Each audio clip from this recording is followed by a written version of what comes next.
Good evening, everybody. Welcome to the BCS IT Leaders Forum event, Reimagining Corporate Security and Resilience, Leadership, People and Growth. A little housekeeping before we start is if you've got any questions during the presentations, please add them to the system and I'll bring them up after each of the speakers have been allowed to make their presentation in the panel session towards the end of the event. So on to tonight's event. We will be covering how effective security risk management promotes efficiency, growth, customer trust, and market differential for any organization. In this troubled time, our continued vigilance has never been more important. So how do we develop a people culture that protects our business from serious fraud and theft, as the human factor plays a critical role in taking our businesses forward? In this webinar, our leading commentators and practitioners will discuss the new role of security risk management in the boardroom, developing positive security cultures, how we have all been targeted with COVID-19 attacks, insight into making your employees your strongest defense against cyber attacks, profit and culture, how is a behavior change from the boardroom to the front line so important? Okay, so that's a short run-up. So a few introductions. My name is Shakib Niazi. I've been in IT more than 37 years. I started as a COBOL programmer on PunchCard and now providing digital insights and growth opportunities to C-suite and entrepreneurs. The organizations go from startup scale-ups and corporates. I hold 3 fellowships, BCS IT and the Fellowship of Enterprise Entrepreneurs. I'm the events leader at IT Leaders Forum and chair of the BCS Entrepreneurs Group, and also a founder and chair for a registered charity called the Society for Entrepreneurial Education and Development. Our speakers this evening, Richard Knowlton. Richard started his security career with the Italian UniCredit Group, the largest bank in Central and Eastern Europe, before moving to Vodafone as Group Corporate Security Director for the 6 years from 2009. He is founder of the Oxford Cyber Academy, where he is the Director for Security Studies. We also have Lizzie Coles-Kemp, a qualitative researcher at the Information Security Group at Royal Holloway University. Lizzie is currently the Risks Digital Responsibility Fellow and coordinates the Digital Security for All theme as part of the UKRI Network Plus Not Equal. More about that when Lizzie talks to us. And then also, lastly, Nick Wilding. Nick set up and leads Resilica Cyber Resilience Practice at Axelos, global best practice, which focuses on helping organizations develop resilient behaviors and to build positive security cultures. Before Axelos, Nick spent 11 years at Detica, now BAE Systems Applied Intelligence, where he led their cybersecurity market engagement through leadership and marketing. So let's start off with Richard. So if the other presenters, yeah, and I'll close my camera and then over to you, Richard. Thanks very much, Shakib. And you can see my slide. Not yet. Small technical problem. Let me just make sure that the not letting me share my screen for some reason. Oh, sorry. Yeah, okay. Try it now. I think you have to. Yes, I've made you presenter now. Right, you've got it now. Yes, thank you. Great stuff. So good evening, and in my presentation today, I'm going to cover over the next 15 minutes or so. Why do so many boards not get cybersecurity? The second question, the cultural change and how to achieve it. And the third point, what does good look like in board management of cyber risk? So let's go straight to the first topic. Why is it that so many boards start to get cybersecurity? In my experience, the average board member really doesn't think too much about security. It was summed up for me when I first became a security director. set up one-to-one, get-to-know-you sessions with each of the members of my executive committee. At the very first meeting, the director looked at me wearily and said, "Look, I haven't just clue what you people do. I just kind of know that you're important, a bit like in tax." Now, I found that kind of baffling, not least as I had a global team of over 8 and a substantial budget. But while you don't comment that so blunt, that was a famous contrarian, it does reflect what a lot of execs actually think. Why? What reasons for this attitude? Of course, they vary by position and by individual directors, but I boiled them down to key points. So let's have a quick look at them. First of all, we have to start with the general point that nobody's quite what cyber actually means. Some of you I know may think that's a bit over the top, but always remember Albert Einstein's famous saying, if you can't explain it to a 6-year-old, you don't understand it yourself. It seems to me that cyber's one of those treacherous slip words. We all think we understand it until we meet the 6-year-old. Meanwhile, we let it roll off the tongue, often combining words like risk, space, and espionage to make satisfying words like cyber risk, cyberspace, and so on. But just try explaining it, really explaining it to the average punter, and I'm sure eyes will glaze over. The second comment I get about cybersecurity falls on the first. Cyber's just for IT nerds. Actually, I'd say that IT specialists don't always help themselves when they break into nerdy jargon and acronyms they understand. Board members don't like to fizzle any more than any of us. And incomprehension often works both ways. Security specialists regularly struggle to appreciate business drivers or to cyber metrics in terms that directors, who remember accountants, marketeers, or lawyers, are going to understand. And here I'll make a point that'll be a running theme, I think, in the IT and technology specialists are essential components of managing cyber risk by definition. But it's a fundamental mistake to see cybersecurity as a purely technical issue. It sounds paradoxical, but it's complex and important to be left to the IT function. Apart from anything else, a majority of successful cyber attacks exploit human vulnerabilities and behaviors. These are not issues which management can just leave to IT security people. So I'd argue that we've got basic problems to start with. Board members don't really understand what cyber means, so they're inclined to leave it to their IT department, who in turn may not understand what motivates the decisions of their directors. All of this can lead to a common organizational problem, it seems to me. Directors really don't see security as a strategic issue, a subject for them. That security is a cost of doing business and therefore operational matter. And I've got some sympathy for that view. For most OPEX and CAPEX costs of security have traditionally been relatively low, while losses to theft or fraud have tended to be marginal, even in higher risk sectors like telecoms or financial services. So security issues only reach level if there'd been a major incident, while far too many organizations have continued to keep cybersecurity office function several layers away from strategic decisions. What happens next is entirely predictable.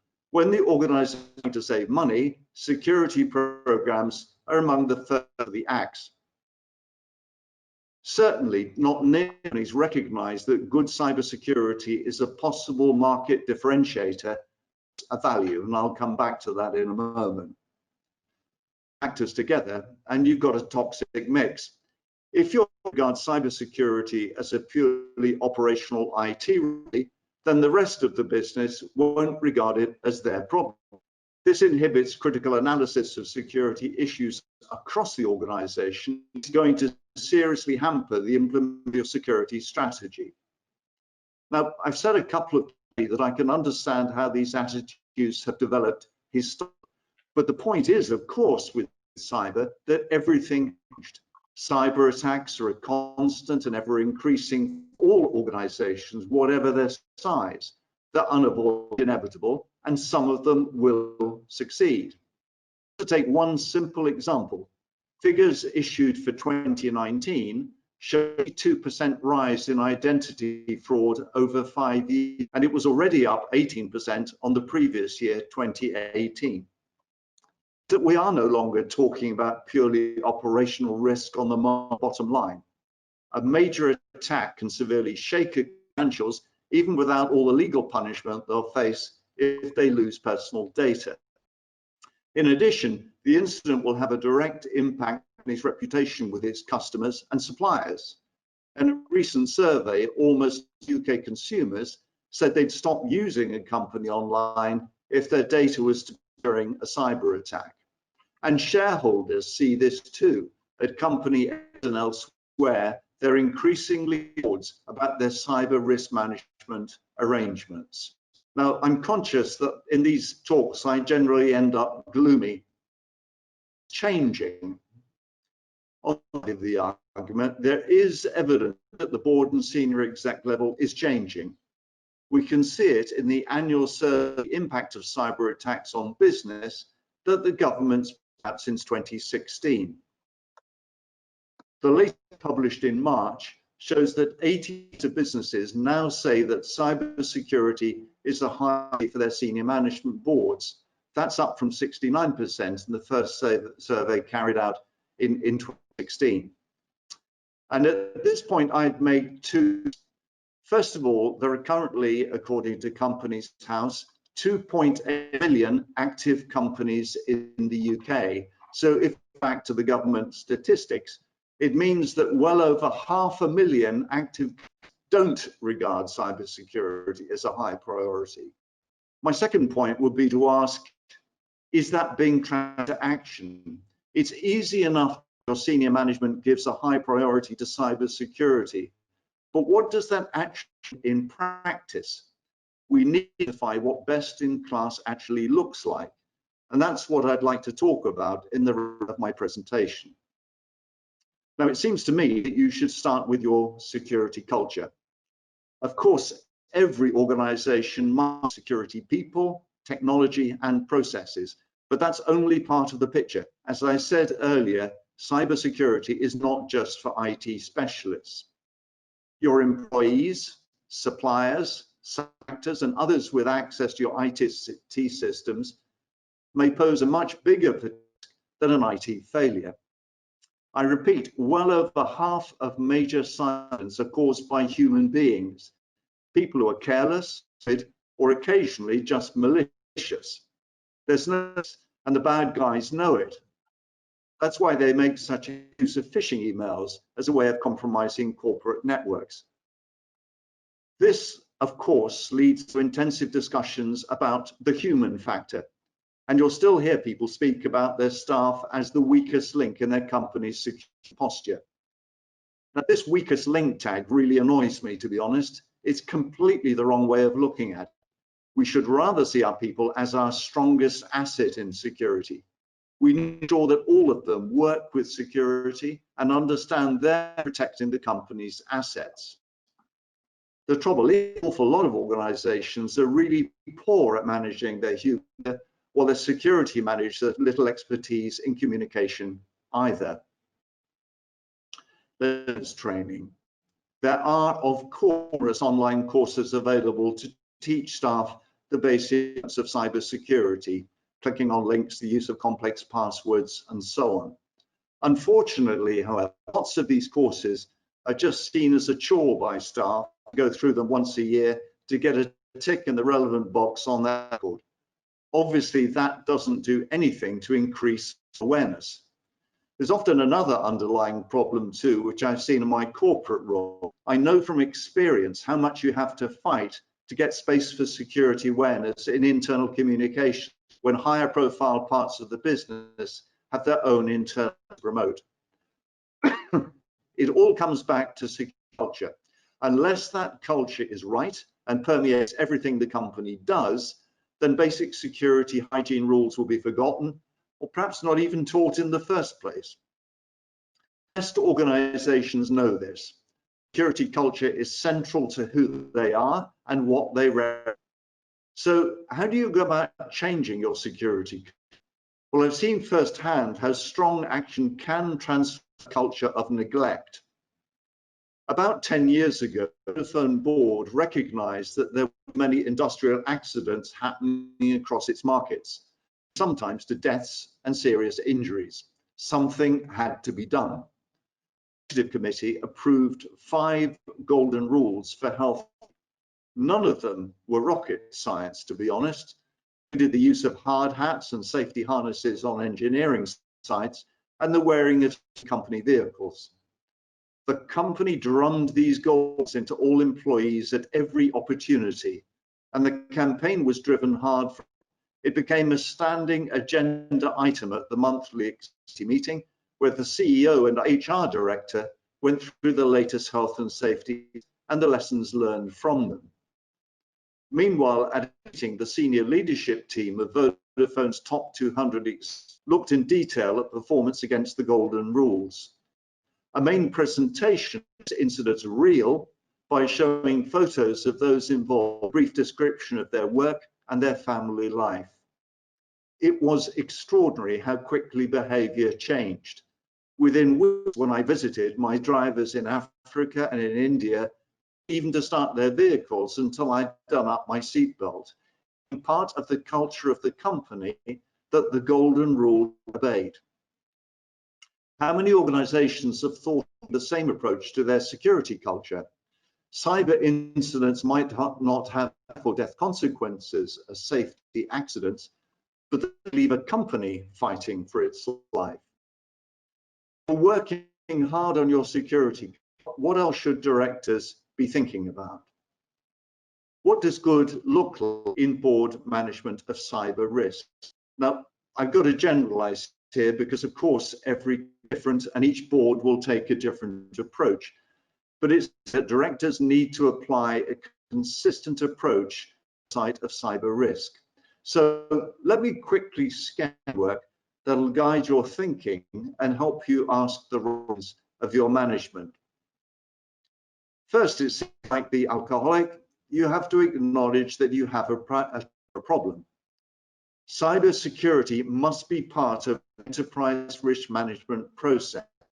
A successful cyber attack, as we've heard, can be incredibly damaging and have a fundamental responsibility to ensure that the company is managing cyber risk in accordance with the significance of it. If you don't, you're leaving its assets dangerously exposed. This means that cyber risk sits alongside other enterprise risks that direct are already well used to reviewing, like competitive trends, exposure, the regulatory environment, country and currency risks, and so on. This central overview from the top is particularly important in companies that operate in matrix systems and silos. Individual business units make many of their own independent decisions.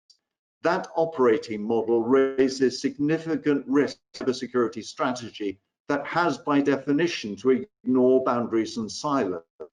To address these risks, directors need to appoint a truly cross-organizational cyber risk management team of senior people. It should be led by a senior executive with cross-functional authority. That could be the CFO or COO, for example, but not be the CTO or CIO. This is, in my view, to emphasize that cybersecurity is not just an IT issue, a technology issue. Once set up, the team needs to regularly. Now, I don't have any time to go into detail. Among its priorities, it seems to me, should be first reports for the board with metrics that quantify this impact of the cyber risk across the company, plans for cyber management and communications across all departments and business units, and a cyber risk budget that identifies the resource implications across business and ensures that the budget for cybersecurity, as I keep saying, is not exclusively focused on IT. Finally, in this quick summary, a crisis management plan for when an incident actually happens, because it will. In all of this, directors identify the level of cyber risk the organization needs to accept as a business consideration just as they would with any other enterprise risk. My next point is that directors must have access to excellent cyber risk expertise. It's clear that most directors know much about cyber risk. Meanwhile, the government mentioned earlier suggests that only 37% of businesses have board members with a cyber security brief. So what's the best way to fill that knowledge at board level? The obvious approach is to bring in the board, perhaps as a non-exec director, or I've seen this as a particular popular strategy in the US, where I've worked in the Association of Corporate Directors, and not surprisingly, especially popular with retired CTOs and CIOs. Expert on the board is an ideal solution, but unfortunately, for financial reasons, it may not always be practical, especially for SMEs. So what are the alternatives? I'd say that there are three obvious approaches. First, directors should schedule deep dive briefings with third-party experts like reputable consultants, and you should certainly take advice from the National Cyber Security Center, NCS, the part of GCHQ. Second, you should leverage the board's existing external fees. Auditors and insurers, for example, will have a client and industry-wide perspective on cyber risk trends. Finally, you need to enroll direct education programs that cover cyber risk management issues. There's an increasing number of quality courses on the market. So I've argued that best practice dictates that cybersecurity must be part of our enterprise risk management process, and that you must have access to excellent cyber risk expertise. And my third point, logically, cyber risk must be a key part of the agenda. Directors need to discuss cyber issues regularly. I would argue at least quarterly, but only half of businesses currently do this, only half. Without regular quality time for discussion of cyber issues, directors can't develop their knowledge of cyber risks in the organization and what is being done to mitigate them. To inform that discussion, you need to understand the risks in the organization. Now, unfortunately, this is another big subject. I can't do it justice here, but as with all big board issues, the secret is in knowing the right questions to ask. There are some obvious ones to start with. What are the organization's critical assets, the famous crown jewels we most need to protect in our companies? It could be IP or customer or financial data, for example. What are the biggest weaknesses in our IT systems and processes? When a successful attack happens, because it will, how do we plan to mitigate its effects? Do we have adequate plans in place to manage a crisis caused by the incident? Are we regularly exercising those plans? Are we investing enough to ensure that our IT systems are not easy? And to return to a bit earlier, in talking about investment, directors see cybersecurity as a cost. Risks also opportunities. Could your business generate more revenues and profit by upgrading your IT to make them more secure? Would they also provide a better customer experience? Final point in terms of board best practice, directors must know the legal and regulatory impact of cyber risk. Every force is now aware of GDPR. Successful can lead to eye-watering fines, expensive litigation. Directors also need to bear in mind that cyber can also be career change in a good way. Many such attacks have led to the resignation dismissal of top people in major companies. So directors do need to take their legal and regulatory responsibilities seriously, and they need to be able to prove that they're doing so through board minutes and documentation. Well, thanks for your attention. I hope that I've given you some food for thought about the security imperative in the boardroom. Cybersecurity is one of the most urgent and serious issues to face the organization. Directors must know how to oversee the management of cyber risk. It's a fundamental part of your duty as a director. Thanks again, and I'll now pass you back to Shakib. Thank you very much, Richard. That was a very good talk. Hopefully, it's inspired some of you out there to start asking questions. Please don't forget to add your questions into the question box so that I can see it. Now, Lizzie, I've made you presenter. Brilliant. Yeah, and Thank so you.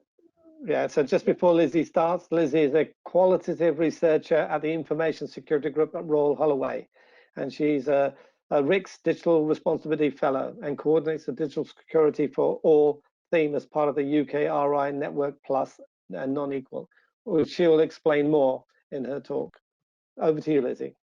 Thank you very much, and great to be here. Thank you. I'm going to not share my screen, if not use the webcam, if that's okay, just to conserve bandwidth at this end. And what I'd like to do for the next probably 15 minutes is to pick up on some of the themes that Richard brilliantly laid out here. I'm going to look at people as the strongest link. I'm going to look at some of these really important questions about how to get policy really to work within an organization. But I'm going to take a different perspective. I'm going to look from the ground up, or sometimes as we call it, security from below. And I'm going to look at how those questions can look, according to the research, to people within an organization, to your staff, to your organizational teams, and some of the things that we can perhaps think about to help that security climate that Richard was talking about. And this is so important because we know that exploitation, that attacks quite often happen where the bindings between the security practices and the organizational culture, where they're weakest. We know that quite often attackers exploit staff where they're not able to maybe follow the practice that's been set out by the security experts. And we also know that attacks happen where some of the risks that people are experiencing on a day-to-day basis in an organization, where they're not included as part of the cyber plan. So I want to really explore that over the next few minutes and talk about something that is increasingly termed people-centered security cultures. And I want to explore a little bit in this talk, first of all, what that is. I'm going to talk because I am a researcher, although I originally spent 18 years in security practice and worked in a range of organizations. I became an academic researcher 12 years ago. And I want to talk a little bit about some of the research that's happening in this space and what that offers in very practical terms, organizations today. And then I want to talk a little bit about some of the takeaways, some of the things that perhaps you might want to take away from here and think about in your own cybersecurity practice. Okay, so what does this term people-centered security cultures mean? Well, what it means is that when you have the safety of people and the security of people at the center of a digital security program. So by digital security, I'm going to switch terms here. And by digital security, what I'm talking about is an environment where digital services and products are used to deliver core business services, both internally, but also externally to the customer base. And for a long time, I've worked in information security now since the early 90s. And when I started, there was an assumption that if the access control system was good, if the authentication system was good, then that meant that the people using the system were also secure, that somehow that they also were protected. And of course, that can be true. But equally, as we become more and more digitally dependent, as the digital becomes embedded into all the different aspects of our lives, we can actually find situations where it's perfectly possible to have a secure service. It's perfectly possible to have secure technology. But the use of that technology, people can find threatening, can find worrying, can find overwhelming, can find confusing. And even though the authentication system is there to protect their use of the service, they can actually find it quite threatening and they can find it off-putting. And this is a really important area as we move forward and we start to digitally transform at an ever greater speed our environments, it's really important to understand this sort of class of issue. And I would suggest that in the current situation in COVID, where we have a lot of staff quite often working from home or working in shifts or working in unfamiliar environments, quite probably coping with work-related stress and anxiety, maybe dealing with health anxieties, maybe dealing with anxieties about their family and their friendship networks. These anxieties are likely to increase as we're asking people to work under situations of heightened stress. It's quite often likely to increase that we have to think quite a lot about people's safety and security as the working environment is changing around them. What we're asking from them is changing. That the relationship that they have with their employers is quite probably changing, and also the way that they relate to other employees, to colleagues. All of this uncertainty will therefore also need to be factored in when we think about the digital practices that we want people to carry out. And the perspective that we're taking here is that we're looking at the security of technology from the perspective of people. Now, quite often when we design the security architectures and policies that Richard was talking about, we don't often think about the different types of users. We sort of assume that we've got one type of user, an archetypal user, a universal user. And what we don't often think about is the different types of users we have, the different environments that they work in, the way that their work actually looks to them, the sorts of work that they do, that their typical work processes through the day. And people-centered security asks you not only to consider the anxieties and the challenges that people have, but also to consider what the technology looks like from the perspective of what people do, rather than what you would like them to do. Sometimes it's described as how technology actually feels, looks like, and acts like to people, rather than what's intended. And as we work more and more remotely with colleagues, as we have remote staff, that I think becomes increasingly important to consider that perspective. So people-centered security is something that has been championed by the National Cyber Security Centre. In 2017, Emma W., who is a specialist in this area from NCSE, argued that security that isn't working for people isn't working. And I include a link to that blog post at the end of this talk.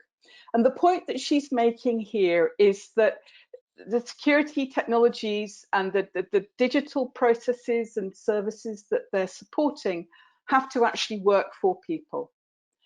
That's because security of technology isn't separate from the wider security goals of an organization. So if the wider security goals of an organization is to generate X amount of income, if it's to reach X amount of customers, if it's to diversify the marketplace, then the security of the technology has to support those goals in order to realize the secure future of the organization. And it's really important to understand here that although we often talk about security technologies as a form of protection, we talk about protecting from attackers, we talk about protecting from accidental or malicious damage. That's one part of security. But the other part of security is that it provides a stable platform, it provides a reliable and resilient platform from which people can carry out the work that they're intended to do and that they need to do. And they can actually carry that out free from fear, free from worry about getting it wrong, free from worry about having their data changed or even stolen. They can also do it free from fear about the lack of losing availability. And that being free from fear is absolutely critical to the success of an organization, because it's that being free from fear that enables people to creatively contribute to a working environment. It's one of the key things we can do to make an organization resilient. Because if a member of staff, if staff are constantly worried, constantly sort of concerned that they might get it wrong, or that something untoward might happen. They're spending all their time worrying about that, and they're not actually creatively contributing to the things that you need them to do. So this is really, really crucial to understand the role that security plays here. And then finally, security is what we call inextricably linked to the structure, the social structures. And what I mean by that is that the way in which we think about authorizing users, the way in which we think about controlling who has access to what, will be based on the way in which we understand the hierarchy in an organization, the way in which we understand the ownership of the crown jewels, as Richard described them. Now, I'm going to suggest to you that quite possibly in the way that you're working now, which is probably very different to how you were working 12 months ago, those hierarchies and structures have changed, and the digital transformations that you're bringing in are quite probably coming into a very different structure, social structure, than the one that you would have had 9 to 12 months ago. And that's something that we need to be really, really careful of, that the security structures that we put in place tie on to those hierarchies so that we can match the structure that we're trying to impose digitally is one that in fact is one that people are happy and comfortable in their everyday lives. Okay, so as I've said earlier, the UK is a thought leader in people-centered security. It particularly came to the fore in 2012 with RISC, the Research Institute in Socio-Technical Cybersecurity. And this is something that we've seen happening in the research space, that research in this area doesn't take place in a vacuum. It takes place in partnership with people like yourselves. It takes place in partnership with the problems that people are facing in their organizational work with regards to security. And as a group, RISC is one of several groups that works with those institutions. And it's a way of making sure that the academic research that we do in this space is current and contemporary. And it produced something called, RISC produced something or contributed to U-shaped security guidance, which is the first fully people-centered security guidance of its type. It looks at a positive security culture, so it looks very much at how you create an environment in which people can talk about the issues and concerns that they have and proactively work on ways to improve those challenges with regards to the protecting and sharing of information. It also looks at how best to talk to the board, so it looks at some very practical ways of looking at some of the issues that Richard started to map out for us, and ways in which we can take the points that he made and actually drill down on them further. But also importantly, it also looks at how we engage with people. How do we work with people to understand the issues that they have? And there are 4 projects that I want to just draw your attention to because it shows the range of people-centered security. The first is productive security that was led by UCL and Angela Sassa. And this is very much looking at how we design and make security technologies.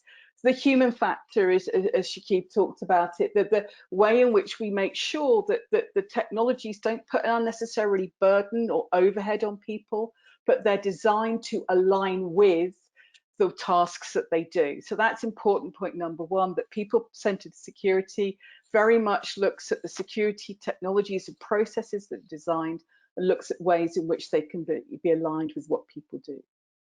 Secondly, there was a project that was run from Cranfield with Debbie Ashenden on security dialogues. How do we look at where security isn't working? So this point that Emma W. made, how do we know where it's not working? How do we know when people feel that their risks and their issues aren't being addressed or they're being addressed in the wrong way? And how do we identify that and then actually work out what the issues are? This is very much looking not at security as a technology, but looking at it as a relationship, as an interaction, as a dialogue, as a way of identifying issues and working together for resolution. And then we had choice architecture for information security, and that project was run out of Newcastle University and Northumbria University. And this looks at when we've looked at productive security, when we've got security technologies that are aligned and that they're aligned to the tasks in hand. And we've identified issues of contention and dissensus, and we've looked at how we can create consensus. Then looks at how we can encourage, engender, and nudge security behaviours. But what I really want to point out is before we get to nudging, we need to go through those other two steps. And then finally, we had CySECA, the Cybersecurity Cartographies project, which is a project that looks at how the structures that access control and authentication wants to bring in, how that can be aligned to the structures within an organization, the way in which we can map that. If you go to the risks website, you will see details about those projects, the sorts of takeaways that the academics produced. So here is a picture that is drawn by Alice Angus, artist, that is really a picture of what people-centered security cultures don't look like. So we get people quite often to draw in order to reflect on what they mean by people-centered security culture. And we also get them to draw aspects of cultures that don't fulfill that criteria. And the reason why we do this as researchers is because this is hard to articulate. This is quite often quite nebulous. It's often quite abstract. And getting people to think about these issues in a whole range of different ways is an important way to get that conversation going, to get a real concrete understanding. So in this picture, there's a couple of things I want to draw your attention to. You'll see that the people here are very much working towards the technology in the center. It's not with the people at the center, getting the technology to work for the people, it's the other way around. So if you look at on the right hand side, the people lined up in boats. These are the people waiting to access the system in a way that the system access has been designed. So not looking at their everyday practices, but looking very much at getting people to do the structure of the technology. And you'll see over on the other side, on the left-hand side, the people on the island, people who really don't know what's going on. They find that actually that process of access confusing. They're trying to figure the way around and actually don't know necessarily how to get access to the system. And underneath, you see underneath the water, you've got what's symbolized here is that all the people who can actually exploit that scene. And all the emphasis isn't on the people, all the emphasis is on the technology in the middle, layering more and more layers of security onto that technology, rather than looking at what people need to do to be productive in the case of productive security, identifying where the issues are, looking at what the best practices is and how they can be nudged. And also absolutely not mapping to the structure of the organization. And quite often what we do is we take that picture and we get people to look at where the security emphasis is in their organization, where the people are in how they would draw their organization. And we quite often find a very similar picture with people around the edges and the technology in the center. And then we get them to redraw that picture and look at what would happen if we put people in the center and the technology supporting people and how that would look. And that's often an extremely useful activity. And we've seen people go on then to take that back to their organizations and to do that in teams. A core feature across all the projects that I listed is that we have collaboration, interconnectedness, and rapport building occur as features. So collaboration, here we see that an important way of improving resilience, improving the strength of control, and overcoming some of the problems is to get teams to work within each other and across teams to identify common responses to some of the information sharing and protection practices that they have.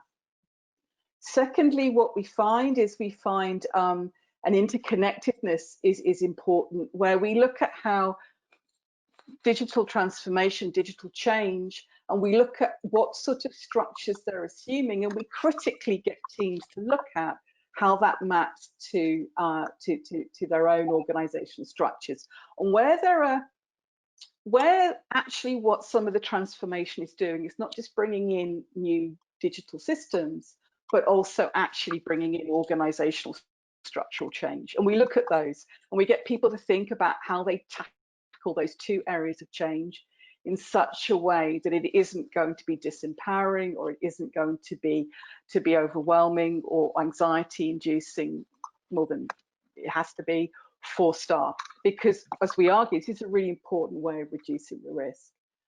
And then finally, we look at rapport building. We look at the different methods of engagement. We look at diversifying the ways in which people do engagement, so that we really get security practitioners to think about the fact that not only is security about technology, it's also how they approach people, how they engage with people, and how they work with people within organizations. And Nick's going to talk about that in the next talk, so I'm not going to steal his thunder. So the collaboration point is really key here, is that security technologies don't operate in the vacuum. They have to map to the values that you have as an organization. And they also have to be an area where you can work out conflict between rules and what the technology wants to do, conflict between what your goals are and how the information sharing and protection processes need to work. And that collaboration, that's where we find the most help given to people across teams. We've worked in really difficult organizational environments where information sharing and protection is quite often fraught and difficult and complex.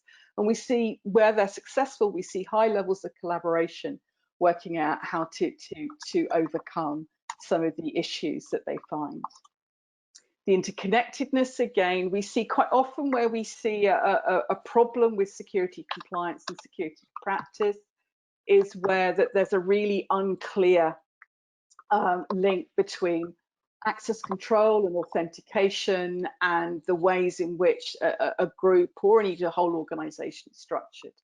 And we look at ways in which we can overcome that. Sometimes we can't deal with it directly, but perhaps that's where we increase different types of collaboration. And then finally, rapport building, where we work a lot, and particularly in the Security Dialogues project, particularly in the CISECA project, we worked a lot on rapport building. How the different ways in which security practitioners can approach different parts of the organization. And as Nick will show you, the sorts of things that we worked on is how to get people to actually drive the risk conversation, talk about security risks in the context of their everyday practices. And that became a really, really important way of building some of the trust, building some of the support that goes, it's important to build between security practice and the rest of an organization. So if I were to sum up what security culture work means and what a good security culture has, a good people-centered security culture, there's a shift between telling people what to do and working with them to discuss, to understand what makes people secure. Secondly, there's a shift between people in an organization just being told what security is and told what security knowledge is, and actually being active participants where they work to actually understand what security technology and practices and expert knowledge needs in their own context, and also to be able to flag up where it doesn't work for them. And really importantly, people also, in this environment, the paradigm shifts from just one way of communicating information security knowledge, or digital security knowledge, into lots of different ways that work for people in different ways. It might be the visual that we talked about earlier. It might be through a series of podcasts for some teams that are always on the go. It might be that people do much more active problem-based learning rather than just simply reading and absorbing what comes in. And I would argue that in the COVID environment, that those three paradigm shifts are important now more than ever, as people are working much more in a federated, distributed way. They're no longer going to a regular building, into a space that sort of has a particular culture, and we're having to rethink ways of working. So finally, just to close, so we had a picture of what a people-centered security culture doesn't look like. Here is another image from Alice Angus to talk about what it does look like.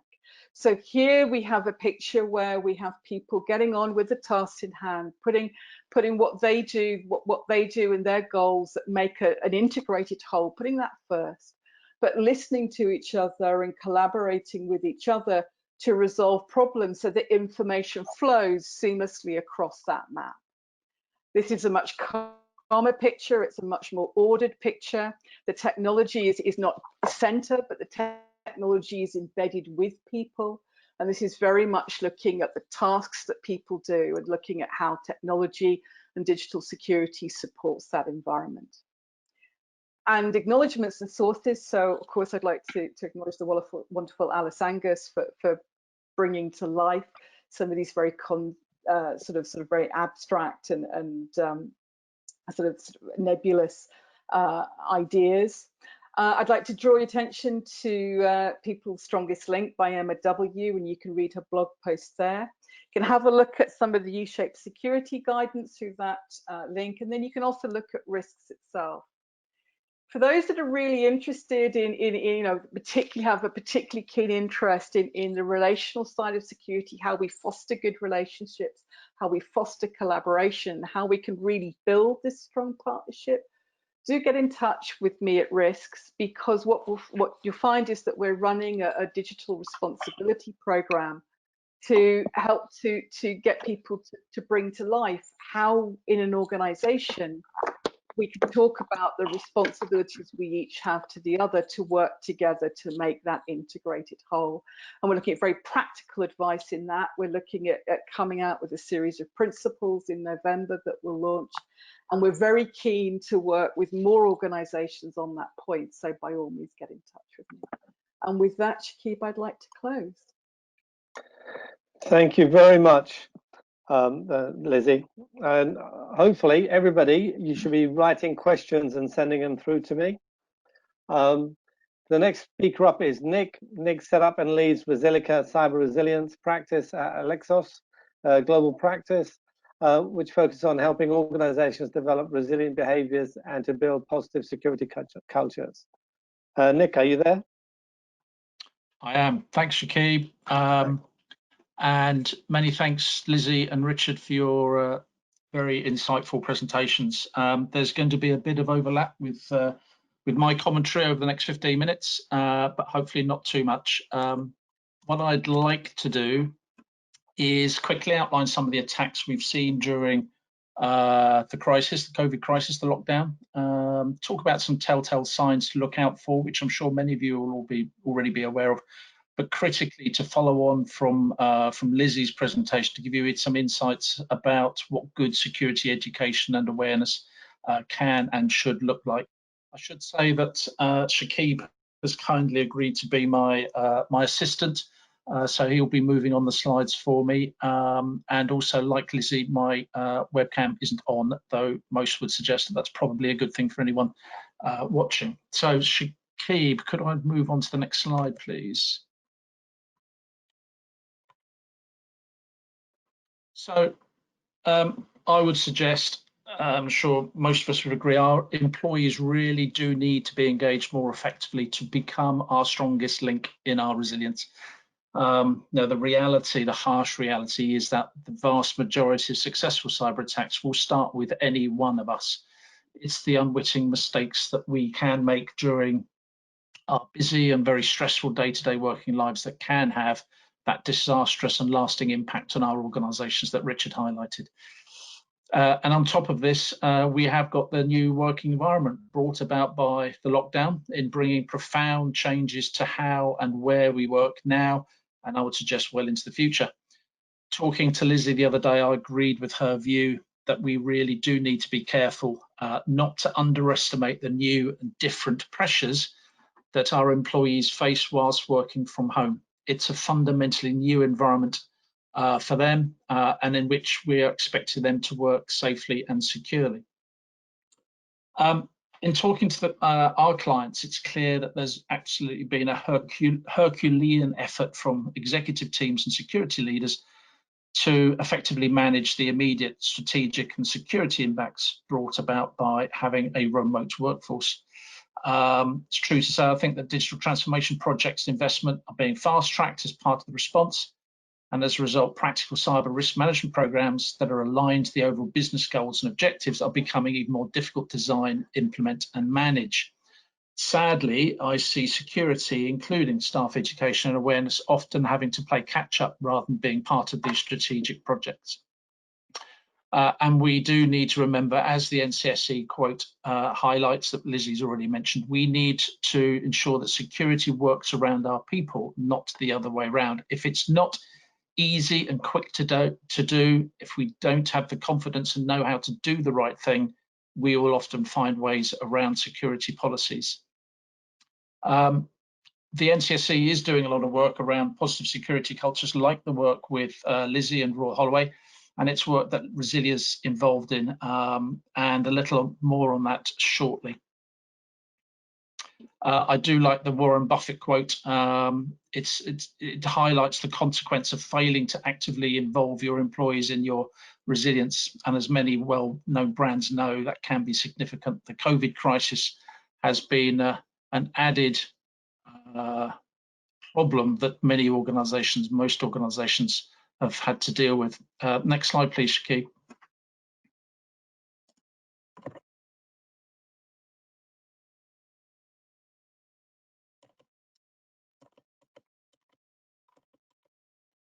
So, true to say, the cyber criminals have really enjoyed and exploited the lockdown to their advantage, using COVID as the hook for millions of new and very simple attacks. It's all too easy.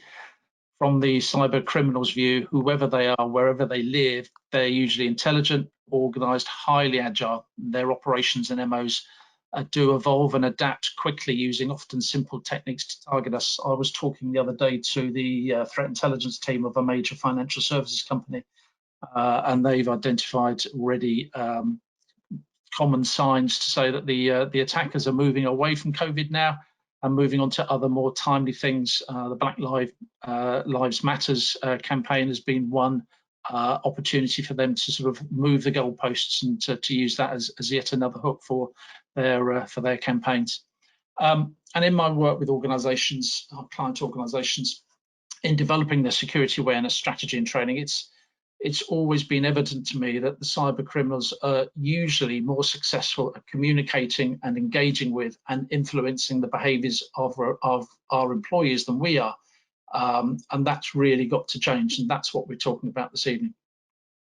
In terms of some of these, the attacks that have happened over the last few months, we've seen many already, ranging from emails that come from with a malicious link to click on, those sending you to phishing sites, others relating to online shopping scams involving sought after items like face masks and hand sanitizers in the early stages of the lockdown, and fake websites, including imitating HMRC and the World Health Organization as examples.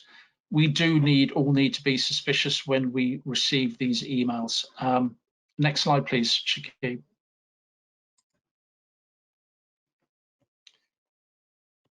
As has been mentioned during this evening's talk, the National Cybersecurity Centre has regularly provided very useful advice during the lockdown period in particular. And here are some of the simple indicators that they've highlighted in terms of responding effectively to phishing attacks. Be careful. Is the sender claiming to be from someone official? Always need to check that that person is who they say they are. If they say things like, you need to respond to this offer in 24 hours or within the next few hours, that also is a red flag. Think about your emotion, the way in which you respond to some of these things. Does the message make you panic, fearful, or curious? All of which are clues to sort of making you think and just stop for a few seconds and just think, is this offer too good to be true, or is this person who they say they are? Is this an email I was expecting to receive?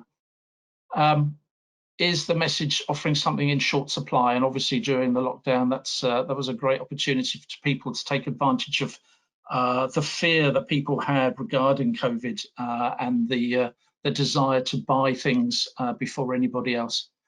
And also linking to current events. Are we expecting to see messages linked to some of these events that are happening as we speak? Next slide, please.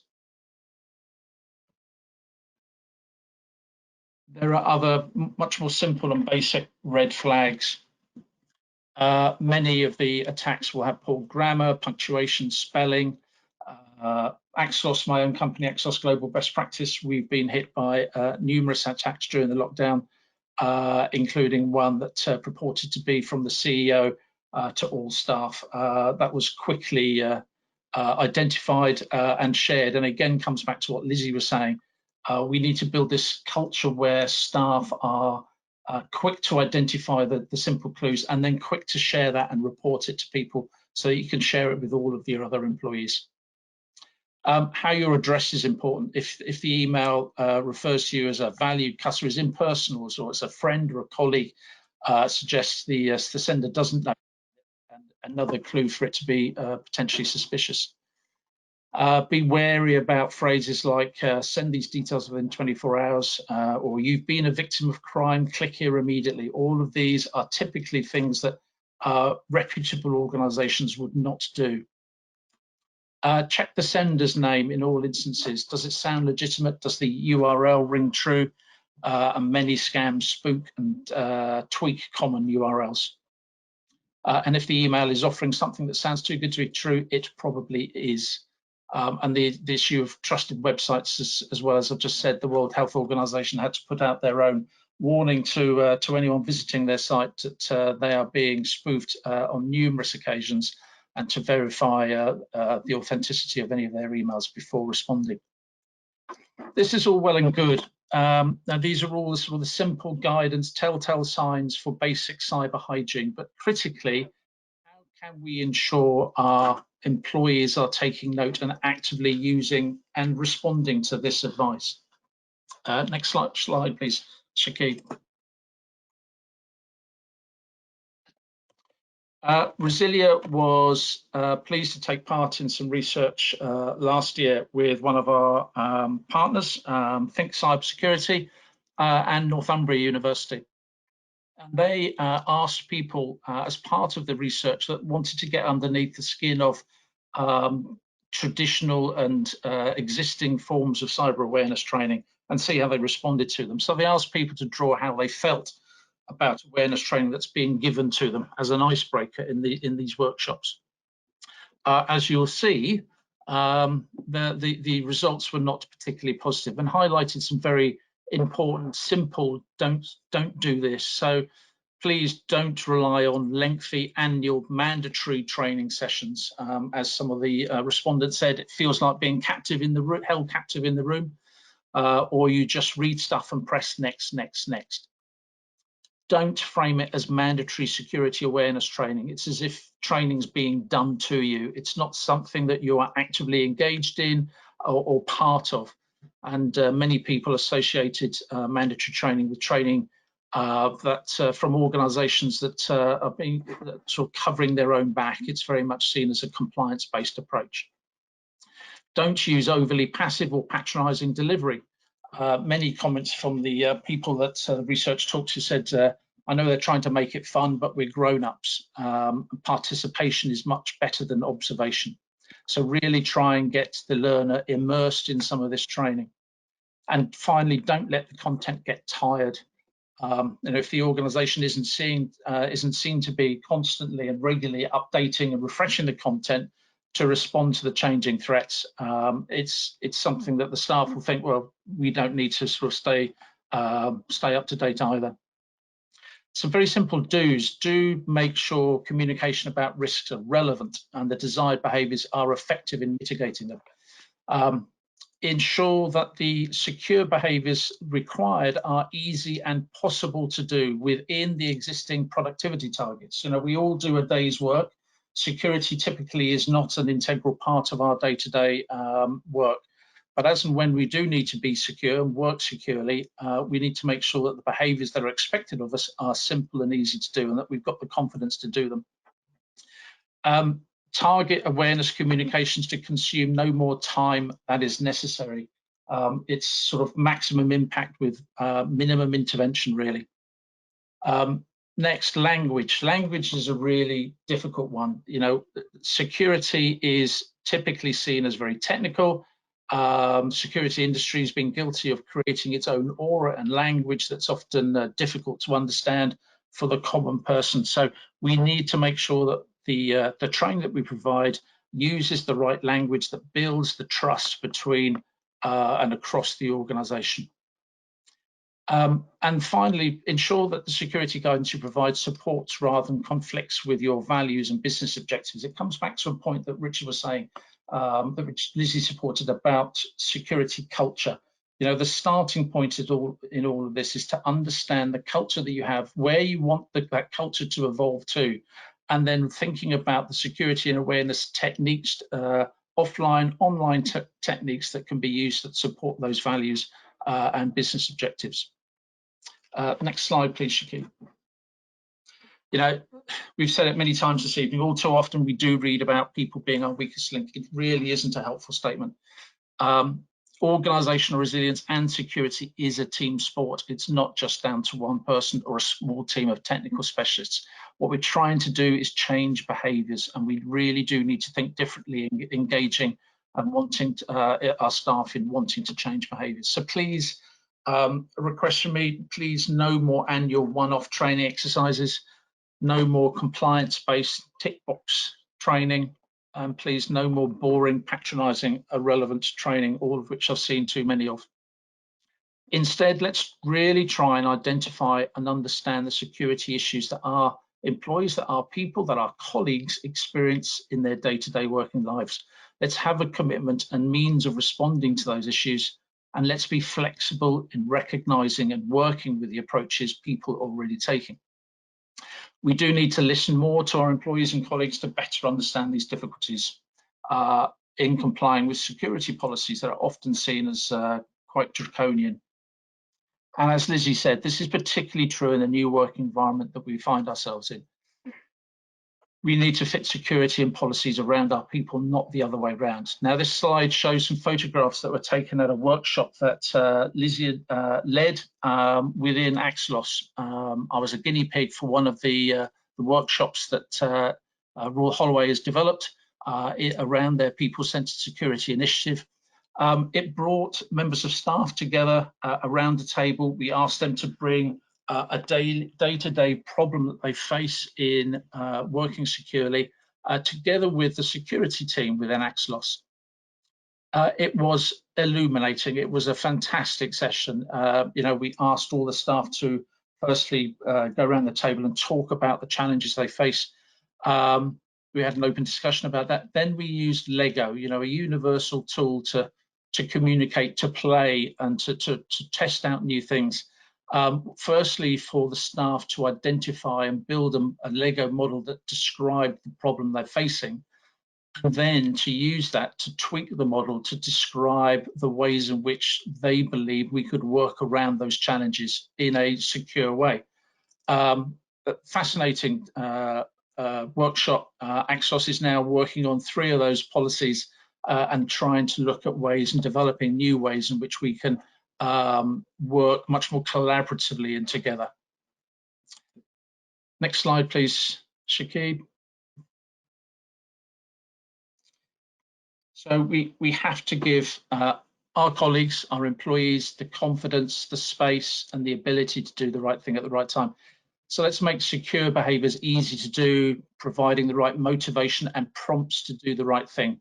Let's make security awareness engaging, targeted, relevant, and ongoing. The last thing we enjoy doing is taking training that we think is just not relevant or specific to us and our particular roles in the organisation. Something I feel very passionately about. Let's use the power of storytelling to demystify and encourage us to share our own experiences with friends and colleagues. Here's some of the principles we developed and we used in developing the Resilient Frontline online awareness training. Keeping it short, so we provide nugget-based micro-learning training modules aligned to the cyber risks that most people will face. Nothing should take longer than 10 minutes to complete. We're keeping it personal and targeted. We offer training, stories, recognizable scenarios that everyone can relate to, and which again are aligned with common tasks we all perform at work and increasingly at home as well. And these should be targeted based on known risks within different teams, regions, and individuals. So we need to give the flexibility to organisations to create the campaigns that are very specific. And as Lizzie said, there is no one size that fits all. So we need to have different training techniques and different ways in which different training programs are delivered to different teams. Keeping it easy and simple. We have to demystify information security using plain English to explain the digital risks we all face in our daily lives and to provide this very easy to use practical know-how. And finally, let's keep it innovative, relevant and immersive. Let's align training and scenarios to the tasks and responsibilities we perform. So one example on that page there is that we've developed a phishing game where the learner is put into the shoes of an attacker, given access to multiple phishing templates and access to multiple cities on that, multiple organizations on that cityscape you see, and allows them to attack, win points, and to level up 3 levels up to a point where you can then carry out a more sophisticated attack using a whaling attack using more personal information about directors of the organization. Next slide, please, Shakib.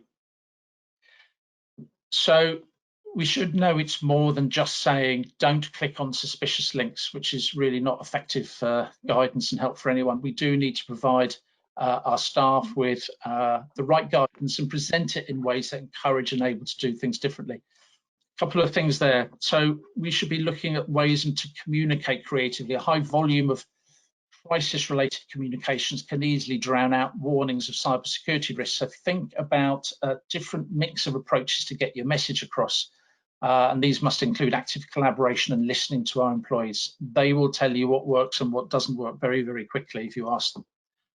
Focus on what to do rather than what not to do. Telling employees not to use tools they believe they need to do their jobs is usually counterproductive. Instead, explain the benefits such as security and the productivity of using, for example, approved messaging or file transfer and document management tools to do their jobs. I would suggest during this period as well, we really do need to increase the awareness of phishing and social engineering attacks.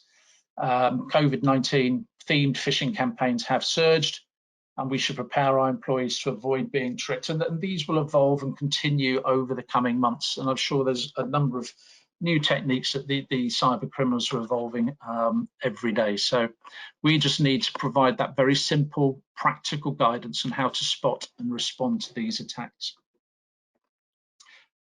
Next slide, please, Shakib. The other thing I'd highlight is that the need to ensure that we're not just doing this on an annual basis. We can't get fit by going to the gym once a year. Sadly, I tried it once, it doesn't work. So why do we think all our employees will do the right thing every time by relying on annual training? So similar to your technical security controls that evolve and adapt to meet changing threats and vulnerabilities. So I think we really do need to continually adapt and evolve and educate how we engage and involve our employees. So for me, that's a combination of creative, innovative online and offline techniques that will provide those memorable moments and very simple, practical know-how that will help knowledge retention. The other thing I'd say there is the importance of executive sponsorship, setting the right tone from the top and ensuring your security awareness campaigns and communications are aligned with your company values is essential. The companies that I see are more effective in these sorts of campaigns are ones where there is clear and very solid executive sponsorship coming down from on high. Next slide, please, Shakib. Just a couple of slides to go. I talked about the power of storytelling. And this is where I sort of recognized this in my time when I was at Detica. We held a number of briefings for senior executives, and it was clear that they communicate using anecdotes and narrative in terms of it, and also use stories to explain can be quite complex issues. You know, stories are all around us. They help to build business and cultures, and that's what stories are for. They help to instruct us, to inspire us, and to warn us. And we often learn what to do and what not to do through stories. So what we've done at Axelos, we've written a short story, a CEO cyber thriller called Whaling for Beginners, designed to be read by executive leadership teams, that it can be read by anyone. The feedback we've had to that approach has been fantastic. There's one quote there from Larry Hurst. If any of you listening tonight would like to know more or to receive a copy of the book, please do contact Shakib, and we can arrange that to happen. So I think we have a very significant language gap to fill. This, as Einstein said, if you can't explain it simply, you just don't understand it well enough. And we need to use stories.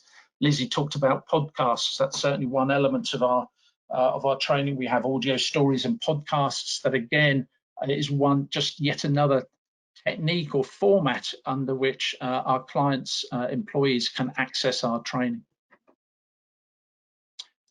Next slide, please, Shakib. I am positive. I've been working in this space for many years. There hasn't been significant fundamental change in the way in which we deliver security awareness, though I do see some very promising signs that is happening. The industry is growing in terms of the providers, and it's a far more competitive space, and many of the new organizations are delivering some very exciting, some very innovative techniques. We need to imagine a situation. This is what the NCSC described as a positive security culture. Imagine a situation where your people always remember the things they're supposed to do for security, always do those things at the right times, in the right circumstances, and prioritize doing things in secure ways when needed. That's the nirvana we're aiming for. I do think it's absolutely achievable. And that final slide hopefully highlights that. Just to summarize, we need to bridge this information gap with our people, ensure we develop the positive cultures to help build the trust, secure our supply chains, and create new competitive strength, something that Richard touched on, using these sorts of techniques as a competitive advantage in a world where, I have to say, I think trust is going to be ever more vital for profitable businesses and growth. That's the end of my presentation. There is a final slide just with my contact details, Shakib, but back over to you, and look forward to the question and answer session. Hi, thank you very much, Nick. Let me just close. I'll stop sharing. Those with you, presenters with cameras, if you'd like to turn them on.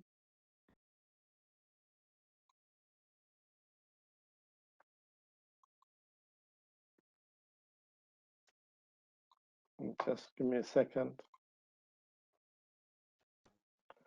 Yeah, so those of you who haven't sent a question in, feel free to do so.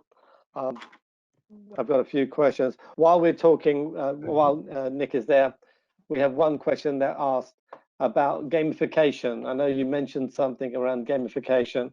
So how can gamification assist in people learning? Hello, Nick? Nick, did you want to take that, or would you like me to do it? Yeah, sorry, could you, if you start, I was going to ask Shakib to repeat the question. Okay, yeah, so I repeat the question? Please. Yeah, okay, so some research has said that gamification awareness training is more effective. And what are your views? Yeah. Lizzie, do you want to start with that? So gamification can work for some problems, particularly ones that are around problem solving in a particular scenario. It doesn't necessarily work for the ones that are more relational problems, or the ones that are more sort of socially oriented, but certainly they are ways that some types of learners like to learn about how to use technologies and how to deploy them. Nick, do you have anything to add? Okay, and Nick? Yeah, my point of view, just to echo what Liz is saying, again, for me, there is no one single answer to this. Gamification can be very effective for a particular audience. We've tended to find that it's usually the younger audiences within our client organizations that respond more positively towards gamification. We're developing new games and quizzes and quiz apps to support the learning that we're doing. But again, it's just got to be one part of a wider solution in helping provide the awareness to all of your staff. Okay, good. So, Richard, we talked about the board, and it doesn't seem to be a lack of engagement, but how do we get the board to take cybersecurity seriously? Question I've been talked to, as you can imagine. I think just an observation at the beginning, and then perhaps a couple of suggestions. The observation would be, and there is a thesis to be written on this, I touched on it, corporate security, IT security has changed out of more recognition in the last years, and a key element of that is the kind of person as your security leader in the organization. It's no longer enough for that person, a backroom leader.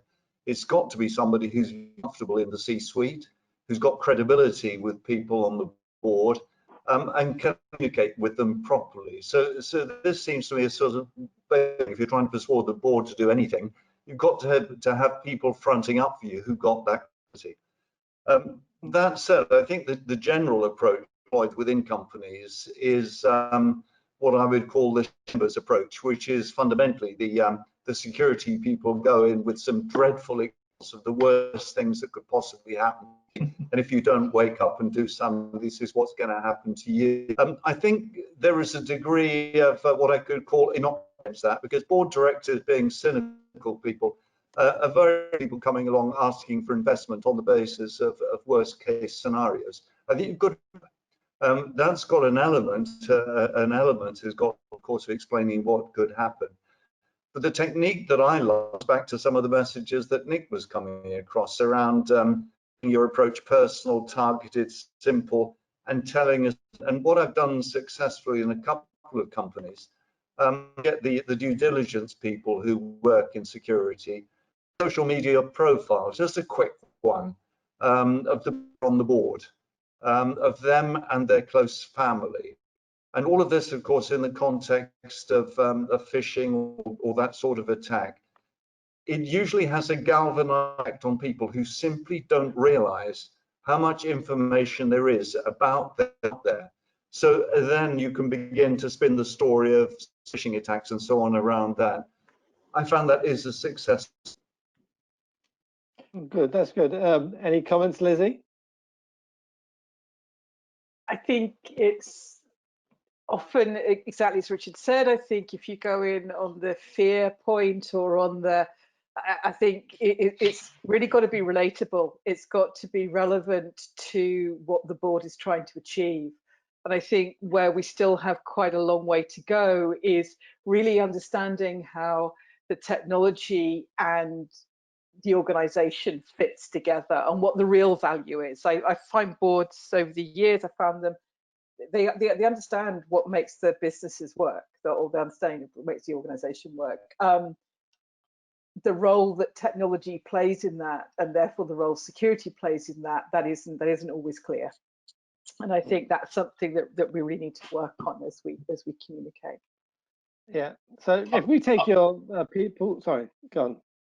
Who was that? Yeah, no, sorry, Shakib. Yeah, Yeah. I totally agree. And just to echo what Richard and Lizzie said, you know, I talked to a number of boards, and you know, the scaremongering days really should be over. They're past that. We really do need to be communicating them in a different language. Security, the security practitioners, just to pick up on what Richard's saying, that the CISOs, the chief security officers, you know, really the better ones, the more successful ones are the ones that are talking to boards and linking security to the way in which it's going to help or hinder their business objectives, their mission in life, and the next most important project that's going to build value. Yeah. So in my experience, boards are people too. So how can we create a board level people-centered security culture? How do we take some of the things that Nick and Lizzie has said and mold it targeting the board? Yeah. And that's an open question to anybody. I think if I could just start, I think one of the key things with any group, and the board is no different, is that we really have to think about the sort of medium, the way that they best want to work with that message. And there's often a misconception, I think, security people, that what they want is dashboards. I don't think that's true. So I think it's about finding good media that will actually work with the board. And then it's also it's down to also this really strong binding between what the board's trying to achieve and how security enables that and makes that possible. Okay. Any other comments from Nick or Richard? No, I totally agree. I think like we were saying earlier, the board are people like any one of us, and we need to talk to them and find out that the preferred ways in which they believe that they would want this training or this guidance to be provided. And it's some work that we're doing currently with Lizzie and UCL, is actually getting under the skin of that challenge, because I think that challenge exists in most organizations still. Yeah, so I mean, I've seen these security dashboards and other dashboards, and they provide some information, but they don't really get to the hub of the problem. How about something like incident reports and then incident management, so that people can see the true attack or the true reaction of the teams and the likelihood of it happening again? Yeah, as Richard said earlier, just now as well, making it personal to them, relatable to them, relate it to either themselves or to the critical things on the rest of the boardroom agenda. The next acquisition. What security challenges are there in making sure that acquisition is going to be done safely and securely, as an example. Okay. Can I just say, I think incident reporting is an essential formal component to any meeting, certainly should be, for two reasons. First of all, because it gives the board a sense of what's happening over a period. If the board's meeting every month, there should be an incident report, even if it's just for information in the pack. And the second thing is, of course, you must be doing that, not least to cover your back, because if anything, God forbid, does happen, and the ICO or somebody else comes after you, you've got to know, as I said in my presentation, that the board has been seriously cyber risk and its responsibilities in managing them. Okay, so a lot of the stuff that we've been talking about is the human-centered approach, the people-centered approach. And so, Lizzie, what's the true value of this? I know you mentioned it in your presentation, but I think it's something that we should draw out. Is what's the true value of a people-centered security culture? I think the true value is that you have people that are engaged with the digital security of an organization. You can measure engagement by the types of issues and questions, and also from the ground up, different campaigns and practices that happen. So really, often, and Richard talked about this a minute ago, he talked about the formal reporting. That is super important, but I think you've also got to measure what happens ground up, the number of individual programs and activities and initiatives that happen. I think also it comes in the number of different innovative ways, the different ways in which people diversify in the way that they do security training and also awareness, and also just knowledge exchange. So when we go into an organization, we start to measure those numbers of spontaneous interactions. We start to look at how much these topics starts to percolate into routine team meetings. And the value is measured partly by the diversity of the issues that come up, partly by the number of challenges or questions or queries that come back to the security practice team, and above all, by the way in which security starts to become a part of the everyday conversation within an organization. Yeah. And I think those are the main, those are the main indicators that we look for the value. Then, in terms of what does that mean, that will translate into an increase in productivity and creativity from the team's ground up. Great, thank you. Nick or Richard, have you got any comments? Yeah, again, Lizzie's put it perfectly. The ultimate value of positive security culture is that security is then supporting the business in doing what it's there to do and what the board wants to achieve, and links to its whole value system and corporate objectives.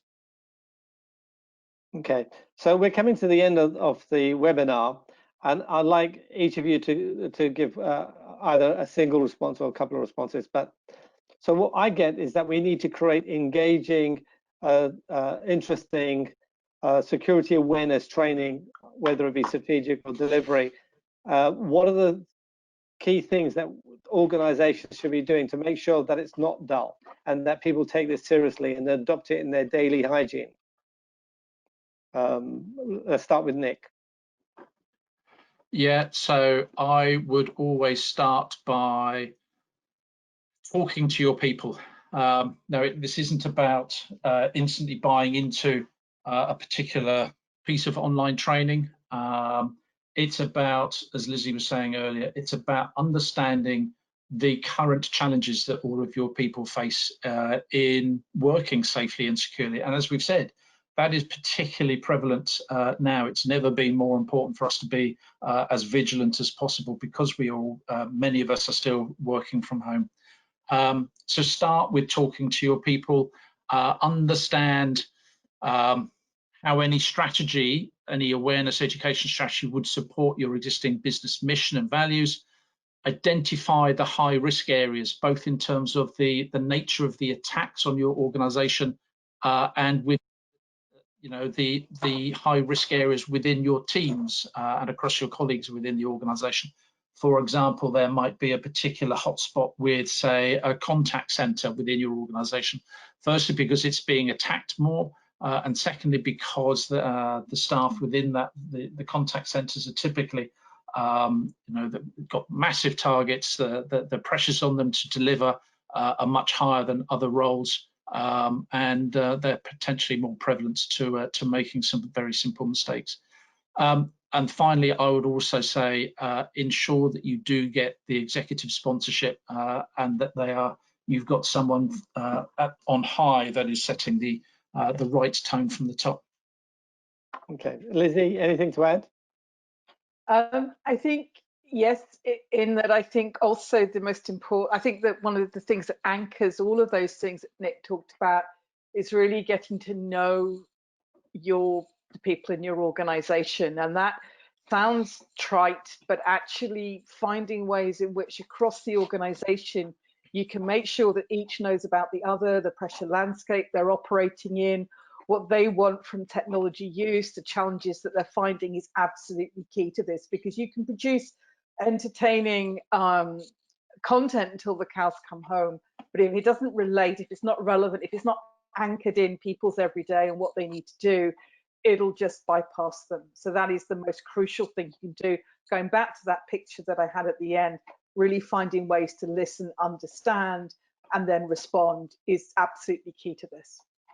And just quickly, just going back on that, Shakib, the feedback to the workshop that we hosted, Axelos hosted with Lizzie and her team at Royal Holloway, the staff after that session said, this is the first time anyone's shown any interest in some of our day-to-day problems. That they came out and they were very enthused about the fact that we'd taken time and effort to give them that space, that opportunity to have their say. And they're now they continue to be actively involved now in those discussions with the security team. Well, I look forward to talking to you and Lizzie about that workshop offline. Okay, so Richard, you have the last say in this. Thank you. Just to say that I violently, with everything that's been said by Lizzie and Nick and all of this, to add a little thing. Lizzie's phrase struck me, security part of the conversation. I think a trick is in inducing water cooler team meetings and so on, that actually everything you're going to learn about to support your company is also going to help you in your private lives, because these days we're all using these devices. We're all receiving phishing emails by the dozen every week. Certainly I am. I don't know whether I'm unusual. and therefore something that doesn't just matter when you cross the door or log on or thing from remote working at home. This is something that affects all of us, so it's really important. I completely agree. You know, we've mentioned digital hygiene, and it's something that you need to be doing at home and at work as COVID hygiene. You know, washing your hands and everything else. I completely agree. And don't forget, if you make a mistake at home, you lose your own personal money, or you have your personal data. So, you know, there is a vested interest for everybody to pick up clean, digital hygiene practices. I'd like to thank Richard Knowlton, Lizzie Coldkemp, and Nick Wilding for this great seminar, webinar. And I'd like to thank all of our attendees for coming along, and the next event will be in mid-October. I'd like to say thank you and goodbye to everybody, and a little wave, and that's it. Thank you very much, and good night. Thanks, Ricky. Thanks, everyone. Thanks. Good night.